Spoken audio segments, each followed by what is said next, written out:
Today I'm going to be showing you all how to replace the entire extruder assembly on your ELEGOO Neptune 3, Neptune 4, Neptune Max, all those printers. It all has the same exact extruder assembly. As you can tell, I've been working on mine for a while now. I actually got a nozzle stuck into the extruder, and honestly I'm just done trying to get it out. I've tried everything. I tried drilling it out. I just want to replace it. Now, I couldn't exactly find too many videos about how to replace the actual extruder itself, so I just thought I would start recording and see what happens, and it turns out it's actually very simple. So I thought I would post this video for everybody looking to do the same exact thing. Now, I got this extruder kit on Amazon. It is an ELEGOO product. It was $40 US, and it arrived in, I think, less than a day from Amazon, so gotta give them props there. Now this packaging is absolutely amazing. You can see it comes with some extra hardware that is not necessary. However, if we got new hardware, you might as well throw it on there. We're just going to get this thing fully out of the package and out of its little plastic wrap here. And here we have our new extruder.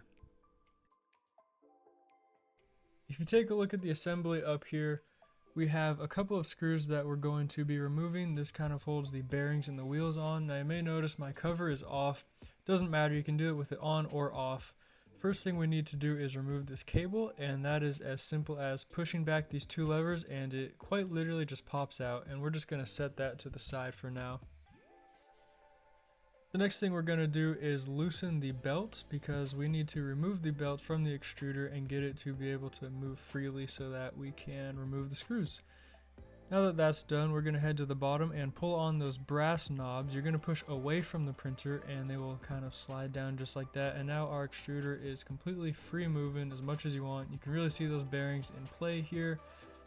Speaking of bearings, we're going to loosen the wheels, the top wheels on the extruder. This is going to require an Allen wrench as well as some way to hold the other side. I'm going to use a wrench. Pliers would work just fine.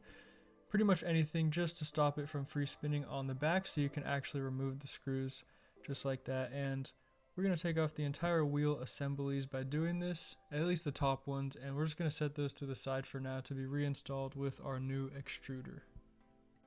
With one wheel removed and the other loosened, we can further loosen the extruder assembly and get it off of the rail that it's on.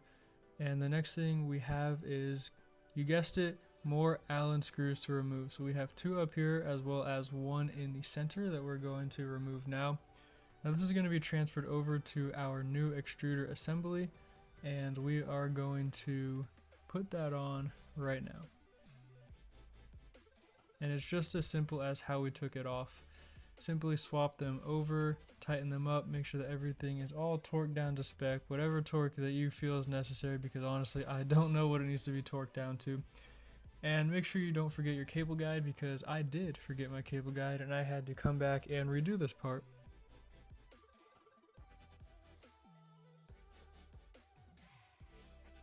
Now that that's all done, we're going to head back up to our rail, and with this top wheel still being loose and one removed, we're going to slide it back onto the rail where it belongs, just like this. And it's going to sag for a while because none of the bolts are tightened, and it's also missing a wheel.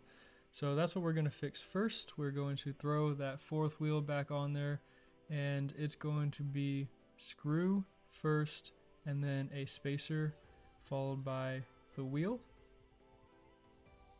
I know it's kind of hard to see with my hands in the way, but you'll get a clear view of how everything is set up in a second. So there's that wheel, and then we're going to throw that nut on the end of it there.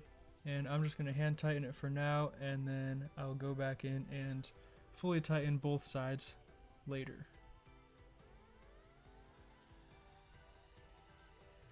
And again, I don't know what this torque spec is, but it's just whatever your heart desires.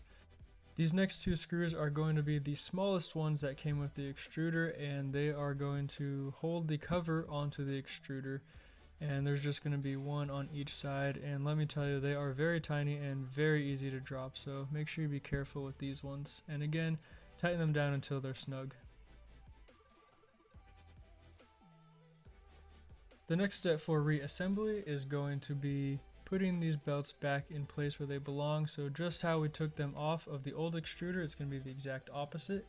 In this case, we're going to be pulling the belt towards us to make sure that it's locked in place and that brass knob is there. And I should be able to feel the correct amount of resistance and we're gonna attach our cable next. And again, it's just the exact opposite of how we took it off. So I'm gonna feed it through the little adapter here, press it into where it fits, and make sure that it goes in correctly. You don't want to risk any issues of putting this thing in incorrectly and ruining the connections, but you won't have any issues. It's super easy and super obvious how it lines up. Once you have the cable inserted, we're just going to lift up on those bars and lock it in place, and then we're going to head over and tighten up our belt to whatever tension that you had before that you feel is correct. You want quite a bit of resistance here and a little bit of bounce on that cable. You can just kind of tell when it's right. Now that our extruder is fully assembled and back together, all we got to do is re-level the bed and a test print. So the first thing I'm going to do is heat up my bed for about 30 minutes before I actually manually level this thing. So we got it all leveled, and you can see it's moving. Everything is acting as it should, and here is the leveling process. I use a piece of paper. You can do pretty much whatever you want to level your bed, but that's how I feel the best. And now we're going to do a test print with this thing. Just like that, less than 10 minutes and we are back to printing again. And here's a little frog that I decided to print here. Turned out awesome. Definitely not as fast as my bamboo, but it definitely printed really good.